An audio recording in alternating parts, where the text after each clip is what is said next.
Capital ఎక్స్పెండిచర్లా కనిపించే personal expenditure. ఇది గత ప్రభుత్వం నిర్వాకం. హంద్రీ నీవా లాంటి ప్రాజెక్టులపై మా ప్రభుత్వం డబ్బులు ఖర్చు పెట్టడం మూలధనం వ్యయం. ఇది నాటి పాలకులు ఖర్చు పెట్టిన విధానానికి నేటి పాలకులు ఖర్చు పెడుతున్న విధానానికి ఉన్న వ్యత్యాసం. అదే రూపాయిని ఎవరు ఎలా ఖర్చు పెడుతున్నారనేది ఇదే ఒక ఉదాహరణ. తక్కువ ఆదాయ వనరులు, ప్రస్తుత పరిస్థితుల్లో పెద్ద పెద్ద క్యాపిటల్ ఎక్స్పెండిచర్ ప్రాజెక్టులు చేపట్టడానికి వచ్చే ఇబ్బందులు అధిగమించడానికి ప్రణాళికలు రూపొందించాం. పబ్లిక్ ప్రైవేట్ భాగస్వామ్యం పీపీపీతో కొత్త అభివృద్ధి పనులు చేపట్టేందుకు ప్రోత్సాహంగా ప్రాజెక్టుల వ్యయంలో 20% మరియు వైరుటి గ్యాప్ ఫండ్ కోసం ఒక వినూత్న పథకాన్ని ప్రకటిస్తున్నాం. దీనికోసం 2,000 కోట్ల రూపాయలు కార్పస్ ఫండ్ను ప్రతిపాదిస్తున్నాను. Real time governance. గత ప్రభుత్వం హయాంలో పారదర్శకత మరియు పాలనా సౌలభ్యం కొరవడ్డాయి. గూగుల్, టీసీఎస్, మోటా తదితర సంస్థలతో మా ప్రభుత్వం అవగాహన ఒప్పందాలను కుదుర్చుకుంది. ఆరోగ్య సంరక్షణతో పాటు వివిధ రంగాల్లో కృత్రిమ మేధస్సును ఉపయోగాన్ని వేగవంతం చేయడానికి గూగుల్ సంస్థతో కుదుర్చుకున్న అవగాహన ఒప్పందం రాష్ట్రంలో స్టార్టప్ వ్యవస్థను మద్దతునిస్తోంది. మోటాతో కుదుర్చుకున్న అవగాహన ఒప్పందం ద్వారా 159 సేవలతో వాట్సాప్ గ్రూప్ను ప్రారంభించడం జరిగింది. వాట్సాప్ గవర్నెన్స్తో వీలైనన్ని ఎక్కువ పౌర సేవలను అనుసంధానం చేసేందుకు మా ప్రభుత్వం ప్రయత్నిస్తోంది. తెలుగు భాషాభివృద్ధి.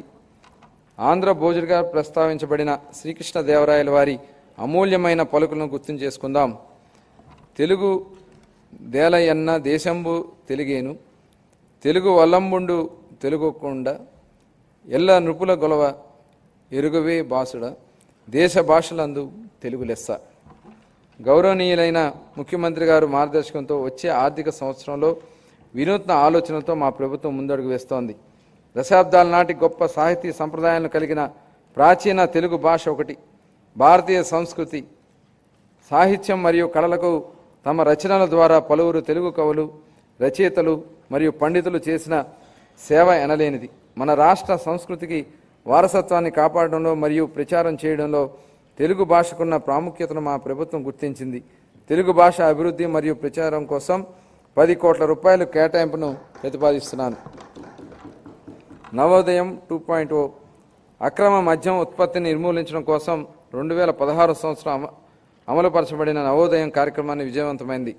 నేడు మన రాష్ట్రాన్ని అక్రమ మద్యం, మాదక ద్రవ్యాలు మరియు గంజాయి రహిత రాష్ట్రంగా మార్చాలనే ధ్యేయంతో మా ప్రభుత్వం నవోదయం 2.0 కార్యక్రమాన్ని ప్రారంభించింది. ఆల్కహాల్ డీ అడిక్షన్ కోసం పనిచేస్తున్న సుప్రసిద్ధ సంస్థలతో కలిసి మా ప్రభుత్వం వ్యసనాల బారిపడిన నుండి ప్రజలను, ముఖ్యంగా యువతను రక్షించడానికి అవగాహన కార్యక్రమాలను విస్తృతంగా చేపట్టనుంది. ఈ కార్యక్రమానికి 10 కోట్ల రూపాయలు కేటాయింపునకు ప్రతిపాదిస్తున్నాను. Ratan Tata innovation hub. Ratan Tata innovation హబ్ను మా ప్రభుత్వం అమరావతిలో ఏర్పాటు చేయనుంది.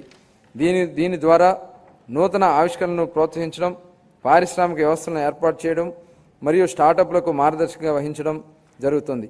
ఈ హబ్ మరో 5 జోనల్ కేంద్రాలుగా అనుసంధానించబడుతోంది.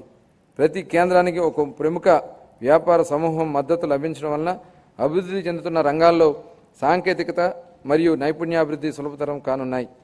కాలుష్య రహిత ఆంధ్రప్రదేశ్. దేశ రాజధాని ఢిల్లీలోని పరిస్థితిని చూస్తే కాలుష్య ప్రమాదం స్పష్టంగా కనిపిస్తోంది. మన రాష్ట్రం కాలుష్యం బారిన పడకుండా మా ప్రభుత్వం చర్యలు తీసుకుంటోంది.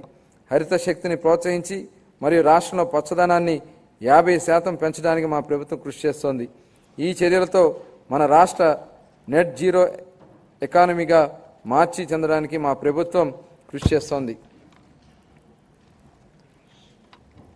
ఆంధ్రప్రదేశ్ అకౌంటెంట్ జనరల్ వారి ఖరారు చేసిన ఆర్థిక లెక్కల ప్రకారం 2023-24 ఆర్థిక సంవత్సరానికి గాను రెవెన్యూ లోటు 38,682 కోట్ల రూపాయలు మరియు ద్రవ్య లోటు 62,719 కోట్ల రూపాయలుగా చెప్పడం జరుగుతోంది.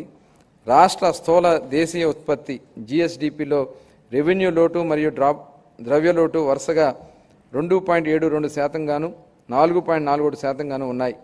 2024-25 సవరించిన అంచనాల ప్రకారం 2024-25 ఆర్థిక సంవత్సరానికి రెవెన్యూ వ్యయం 2,24,342 కోట్ల రూపాయలు కాగా మూలధనం వ్యయం 24,072 కోట్ల రూపాయలు. 2024-25 ఆర్థిక సంవత్సరానికి రెవెన్యూ లోటు దాదాపు 48,311 కోట్ల రూపాయలు కాగా ఇదే కాలానికి ద్రవ్యలోటు దాదాపు 73,362 కోట్ల రూపాయలు. ఇవి రాష్ట్ర స్థూల దేశీయ ఉత్పత్తి GSDPలో వరుసగా 3.01% గాను మరియు 4.57% గాను ఉన్నాయి. 2025-26 బడ్జెట్ అంచనాలు 2025-26 ఆర్థిక సంవత్సరానికి నేను 3,22,359 కోట్ల రూపాయల వ్యయాన్ని ప్రతిపాదిస్తున్నాను.